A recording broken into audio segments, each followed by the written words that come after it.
c'est Rosalie, aujourd'hui je réponds à vos questions et aujourd'hui c'est une spéciale Japon. Pour répondre à ces questions, je réquisitionne mon chéri Morgane.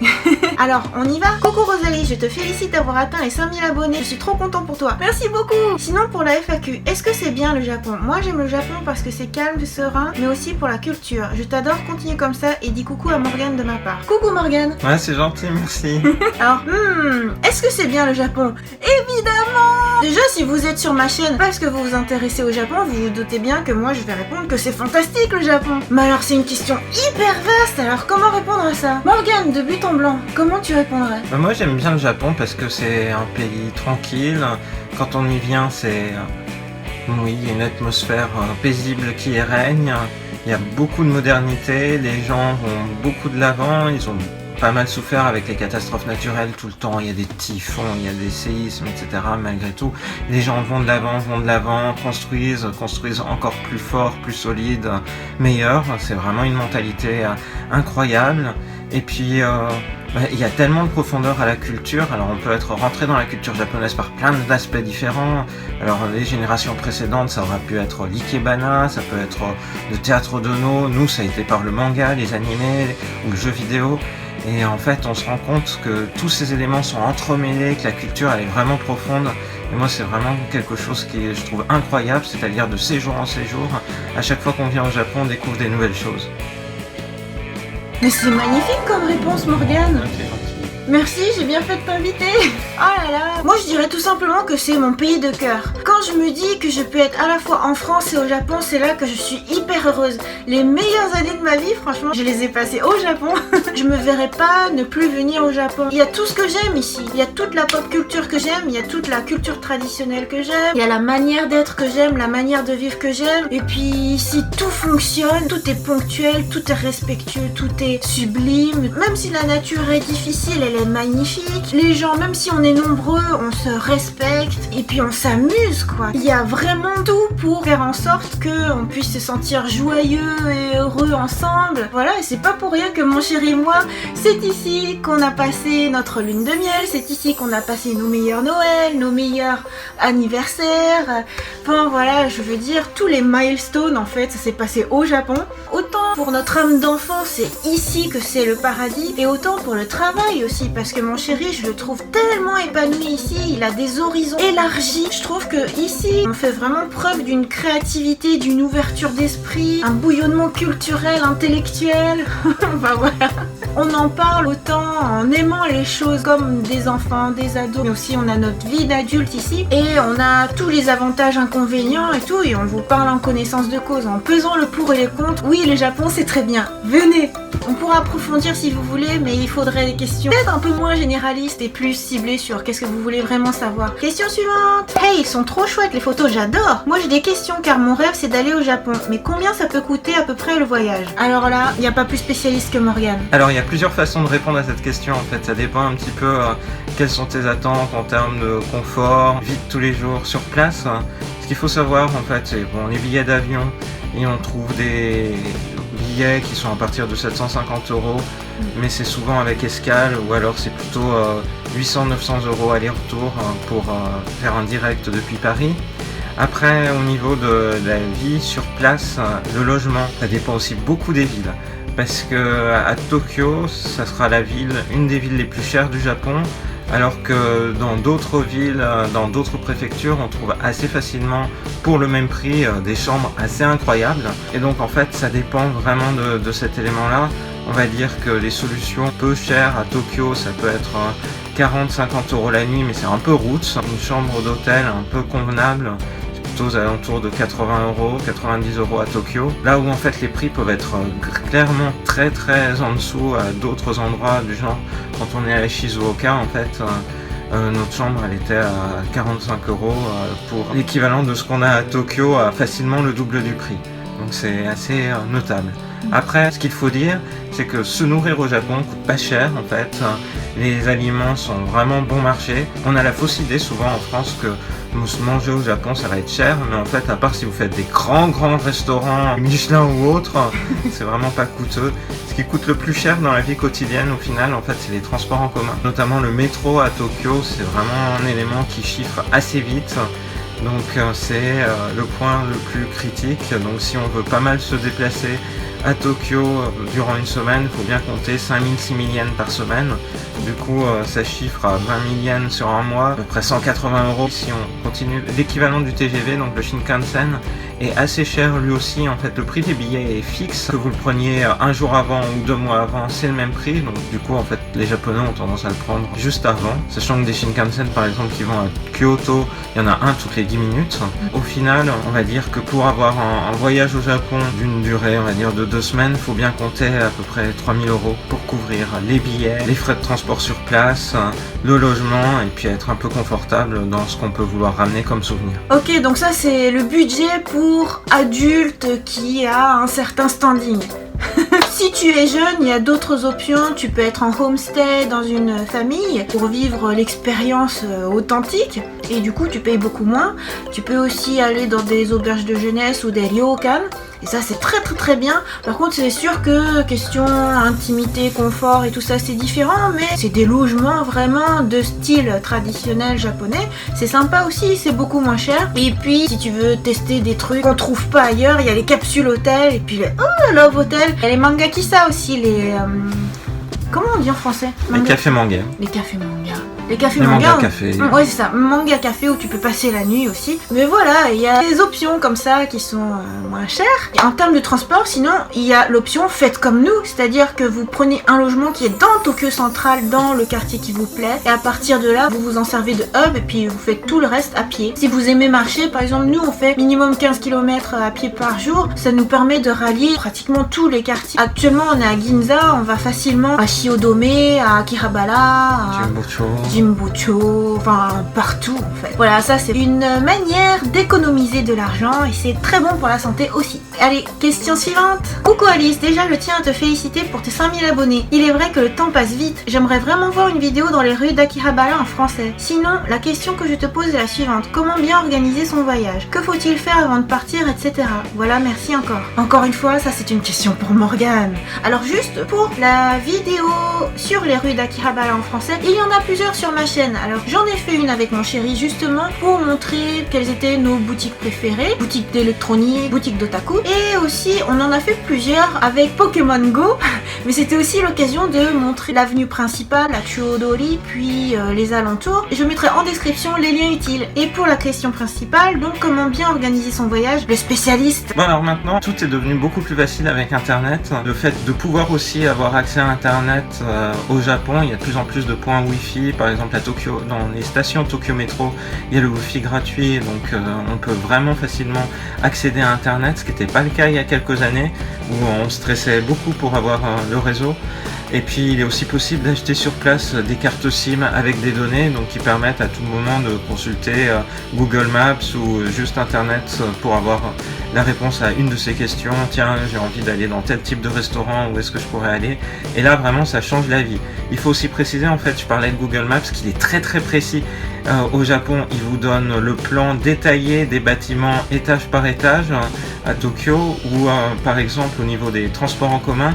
C'est vraiment très bien connecté, ce qui fait que vous pouvez vérifier en direct, en ligne, le trajet le plus court, et s'il y a des perturbations, s'il y a eu un accident sur la ligne, ça va être indiqué. Donc c'est vraiment assez fantastique par rapport à ça. Donc c'est un petit peu moins stressant qu'avant où il fallait avoir le plan papier de la ville, des métros, préparer ses correspondances. On n'en est vraiment plus du tout là-dedans.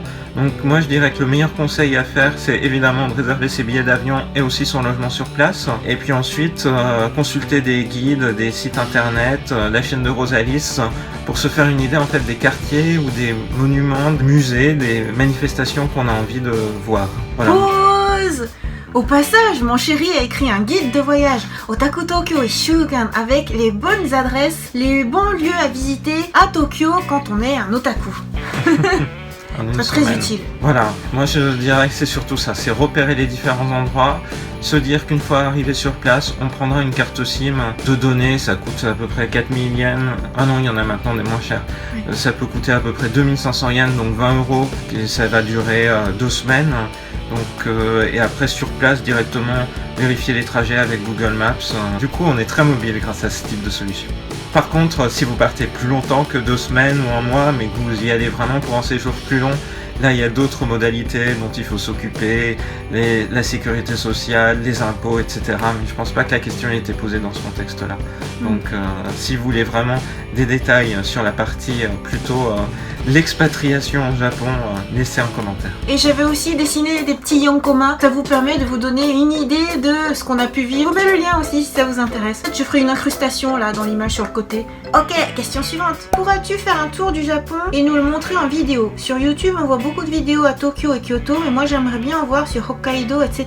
Quelle est la fréquence de tes voyages au Japon? Alors d'abord, à propos des voyages, ça tombe bien! Il y a des vidéos à venir sur Kobe, sur Shizuoka, donc à suivre sur la chaîne de Rosalis. Yes! Au passage, c'était des voyages de travail, hein Morgane? Mais oui. Chucho. Je suis chaud. Et puis Hokkaido, j'aimerais bien aussi, peut-être prochainement, sans doute prochainement. Et pour la question, la fréquence des voyages au Japon, alors ça dépend parce qu'en 2014 par exemple, on a passé 10 mois au Japon et 2 mois en France, mais actuellement, 2 mois France, 2 mois Japon, 2 mois France, 2 mois Japon, on fait plein d'allers-retours. Et moi, c'est ce qui me fait dire, on a le meilleur des deux. Vous savez, il y a l'opening de Hannah Montana, c'est une série Disney, hein, et ben c'est Best of Both Worlds, c'est le meilleur des deux mondes. Et moi, je trouve qu'on a le meilleur de la France, le meilleur du Japon, et c'est juste paradis, paradis. Et voilà, c'est ce qui fait qu'on est très très heureux ensemble. Question suivante. Au début, je voulais aller au Japon. Après, je ne voulais plus. Et toi et Lucas TV, vous m'avez donné l'envie de vouloir vivre au Japon. Je suis trop heureuse, Morgane, je suis trop heureuse. C'est cool d'avoir ce type de retour, c'est vraiment sympa, merci. Alors, de vouloir vivre au Japon et être mangaka, qui est mon souhait depuis 4 ans. Et bravo pour tes abonnés, même si t'en mérites plus. C'est un fantastique rêve. Je t'encourage. Je pense que c'est vraiment chouette. Et puis maintenant, on voit pas mal de Français qui justement arrivent à concrétiser leurs rêves de cette manière-là. Moi, je pense par exemple au niveau des studios d'animation où il y a des réalisateurs et des animateurs français qui ont intégré des studios comme Satellite qui font Macross. Et là, Macross Delta, justement, il y a des Français qui travaillent dessus. Je trouve que ça montre bien en fait que si on croit à ses rêves, c'est vraiment possible de les réaliser au Japon. Donc moi aussi, je ne peux que t'encourager à vouloir croire à tes rêves et puis tout faire pour les réaliser. Yes! Question suivante. Coucou Rosalie, je te félicite d'avoir atteint les 5000 abonnés, je suis trop content pour toi. Merci beaucoup. Pour rappel, en fait, toutes ces questions que je suis en train de lire, c'était sur la vidéo. Merci pour les 5000 abonnés, vous pouvez poser des questions pour la FAQ. Et sinon, j'adore tes vidéos, elles m'inspirent et ça m'apprend beaucoup de choses. Moi, j'adore tout ce qui concerne le Japon et toute la culture japonaise. Je t'adore, continue comme ça. Et passe un petit coucou à Morgane de ma part. Merci de m'adorer, je t'adore aussi. Et coucou Morgane. Oui, c'est gentil, merci. Moi, en tout cas, ça fait toujours plaisir ce type de retour, effectivement. Moi, je lis chacun des commentaires avec beaucoup d'attention et je trouve que ça nous pousse à en faire plus et à justement améliorer la qualité de ce qu'on raconte ou de ce qu'on partage.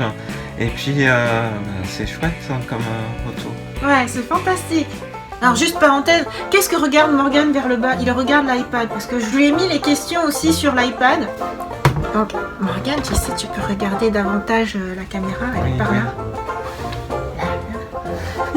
Alors, question suivante. Grâce à toi, tu m'as donné l'envie d'aller de plus en plus vers le Japon.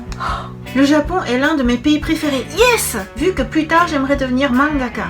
Waouh, décidément, il y a de très belles vocations, dis donc. Je t'encourage! Ouais, je pense que c'est vraiment chouette de voir ça et puis il faut vraiment y croire. Tiens, tout à l'heure, je prenais l'exemple dans le domaine de l'animation, des studios d'animation, mais aussi dans le manga. On voit des mangas français maintenant publiés au Japon, par exemple Radiant qui est publié de Tony Valent. Et puis là, tout juste maintenant, il y a eu Last Man de Bastien Vives, Thomas Salinville et Balak. Du coup, c'est vraiment chouette de voir que la culture manga s'interpénètre avec la culture française et que des Français sont invités au Japon, sont publiés au Japon, donc vraiment faut y croire et puis continuer vers ça. Yes! Question suivante. Mais sinon ma question c'est, quel quartier préfères-tu à Tokyo et quelle est ta ville préférée du Japon? C'est très dur! Morgane, tu veux bien commencer? C'est très dur! Alors, ma ville préférée du Japon, aussi surprenant que ça puisse paraître, c'est Tokyo.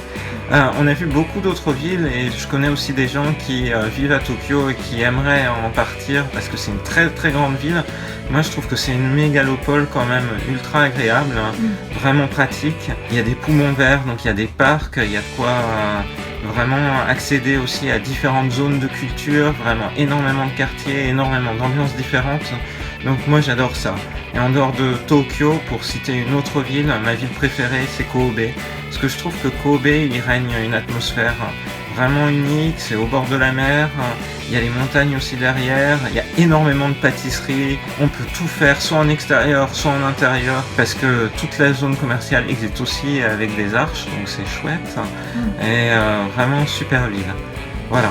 Alors au niveau des quartiers, moi je dirais que le quartier beaucoup surpris, c'est... Bah non, je sais pas. Oh! Bon, tu Bon, réfléchis? attends, avant que la librairie Kinokuni à Shinjuku Sud disparaisse, c'était clairement Shinjuku, parce qu'il y avait mon espace de vie autour des livres préféré là-bas. Il y a énormément de choses à Shinjuku, et donc c'était le quartier que je préférais. Voilà. Ouais. Et maintenant, je dirais... Alors, bon, c'est aussi une raison professionnelle, mais Akihabara. Parce qu'en fait, Akihabara est à la fois super proche de mon travail, et en plus, c'est Akiba, donc il y a le Gundam Café, il y a beaucoup de librairies, beaucoup de culture japonaise, animé, manga, donc c'est un peu cliché, mais Akiba. Oh non, c'est pas cliché du tout. C'est pas cliché, je trouve que si tu aimes Akiba, tu aimes Akiba. Mais pas pour les bas-fonds de Akiba, hein, pour le côté Gundam Café, Oui, mon chéri est très safe. etc. Il est très pur. Je vais répondre dans le sens inverse. Quel est mon quartier préféré de Tokyo? Je dirais Odaiba. C'est un petit paradis. T'es sur une île, t'es vraiment dans la mer, des très beaux paysages, et à la fois il y a le Gundam géant, il y a le Gundam Front, il y a des food courts de malades, plein de petits restaurants, des très bons restaurants aussi avec la vue sur mer au coucher du soleil, sur le Rainbow Bridge. Pour accéder à Odaiba, il y a la Yurikamome, un train suspendu, ça fait hyper futuriste. Il y a aussi des super bateaux comme le Hotaruna designé par Leiji Matsumoto, donc t'as l'impression de monter dans une navette spatiale et tu flottes sur l'eau. En plus c'est climatisé, tu peux manger des glaces. À Odaiba, tu peux tout faire. Il y a Fuji Telebi, il y a Uedo Onsen, il y a le Milaikan, il y a pas mal de choses qu'on a. Il y a le Tokyo Big Sight, là où se tient le Comiket, donc c'est vraiment énorme. Et Odaiba va beaucoup changer parce que c'est un des endroits où se tiendront les Jeux Olympiques de Tokyo 2020. Ouais. Donc on voit bien que toute l'île est aussi en reconfiguration elle-même, c'est assez incroyable. La nouvelle gouverneuse de Tokyo l'a dit, Odaiba c'est un de ses axes principaux. La nouvelle gouverneure. La nouvelle gouverneure. Très bien. Et puis, quelle est ma ville préférée du Japon? J'ai envie de dire Tokyo aussi, parce qu'il y a absolument tout, c'est Champs-Élysées, max. Mais du coup, pour changer un petit peu, je vais dire Okinawa. Mais c'est pas une ville, c'est un archipel d'îles. Oh, bon alors, Ishigaki?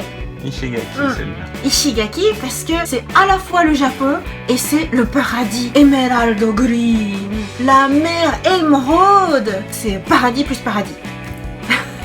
Question suivante.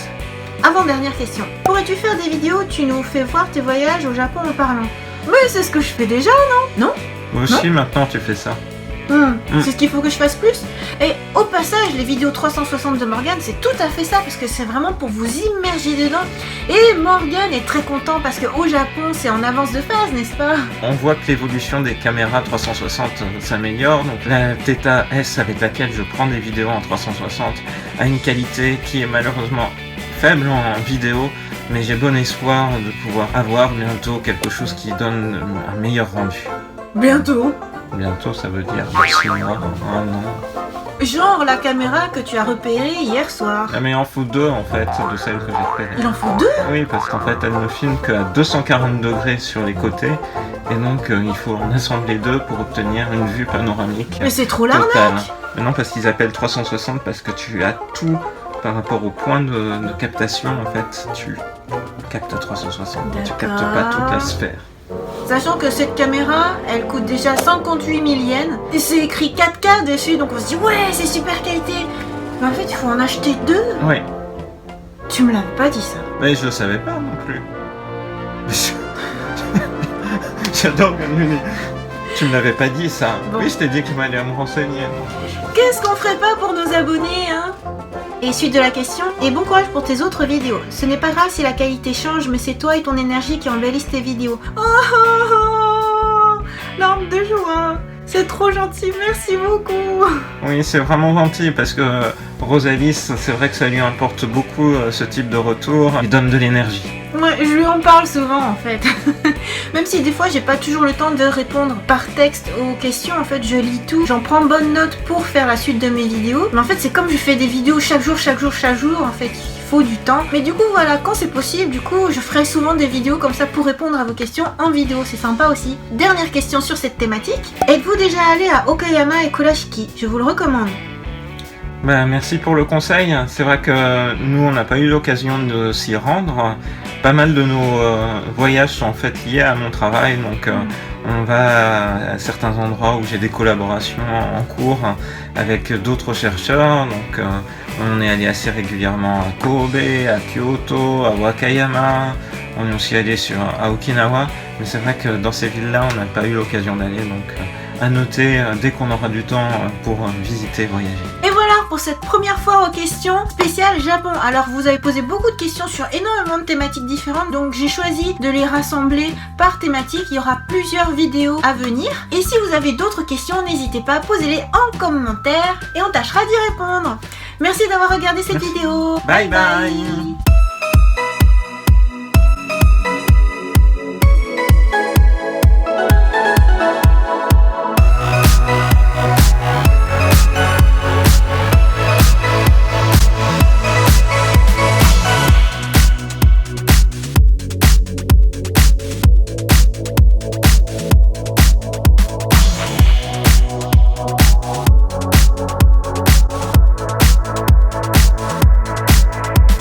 T'as vu, ça fait un peu essuie-glace comme je le fais en fait. Ouais, essuie-glace.